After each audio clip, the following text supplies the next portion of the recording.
Good evening. It's Sunday, the 29th of November 2020. Diane Hands bringing you Book for the Day, Human Crossings, 9 stories about refugees. And today I'd like to start reading from Crossing from India, written by Doug Dunn. First, I'd like to read to you a little bit about Doug.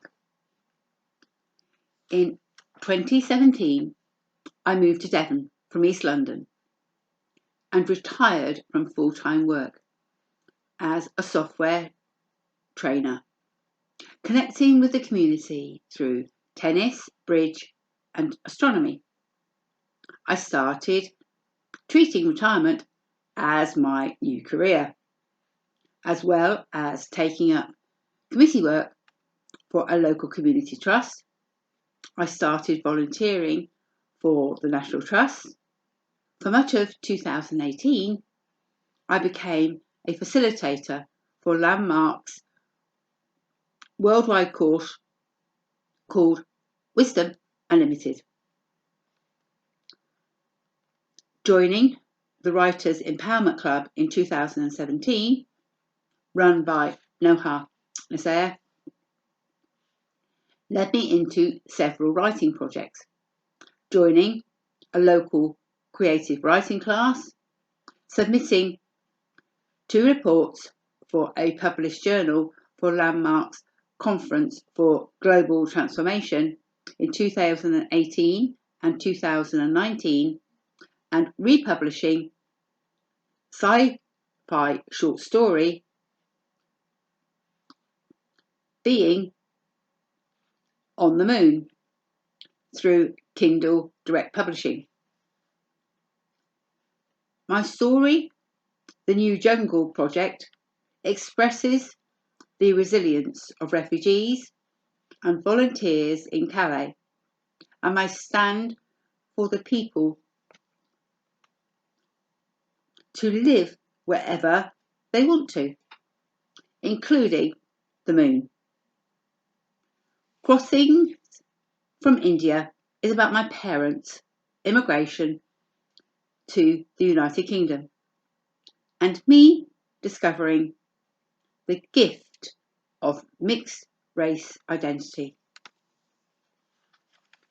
Crossing from India.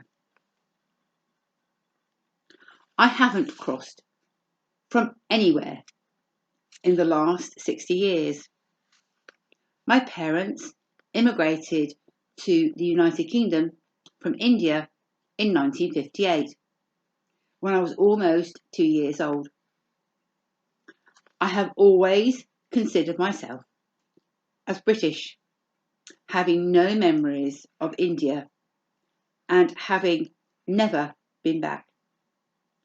When people hear me say this, they are usually surprised. They often say how wonderful their visit to India was and how much they loved the country. Thanks to joining the Human Crossings group, where I have learned about refugees, my attitude is changing.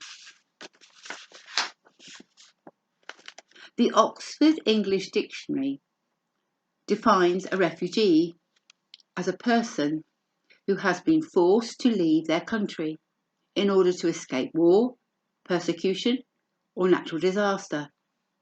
An immigrant is a person who comes to live permanently in a foreign country, while an immigrant is a person leaving from their country to settle in another.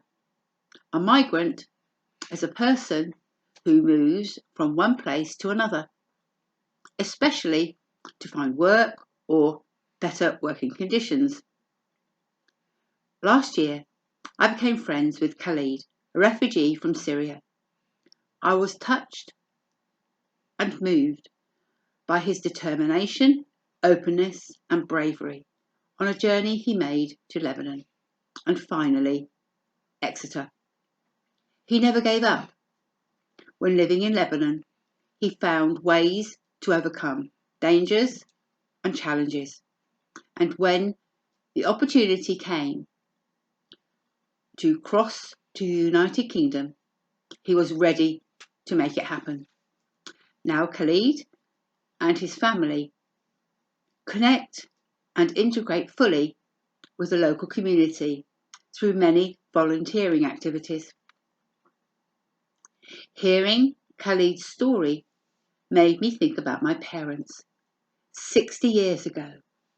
How brave and determined they must have been to uproot and travel thousands of miles from India to start a new life in the United Kingdom.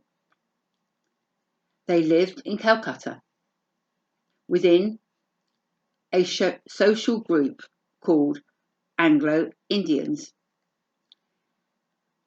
They were of mixed origin, dating back several generations. The Anglo-Indian community were employed by the British for administrative work in the civil service, on the railways, and in medical professions. My grandfather, on my mother's side, was chairman of the East Indian Railways, a leader within the railway people.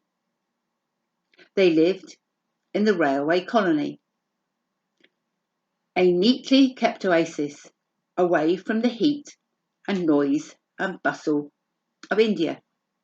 They enjoyed being part of the Railway Institute, being part British, and didn't like to think of themselves as Indian. My dad died in 2003 and my mum in 2004. It was very sudden, and I miss hearing their stories about life in India. When I spoke to my sister recently, she suggested I watch the TV programme Passage to Britain and read Bhawani Junction to get a sense of Anglo-Indian society in the mid-1940s, prior to Indian independence. My brother reminded me that Mum and Dad had to make a choice between staying in India and becoming Indian or leaving and becoming British. Both choices had uncertain futures. My father would have to give up a well-paid career as an electrical engineer and start again, retaking exams in a foreign country. But they decided that leaving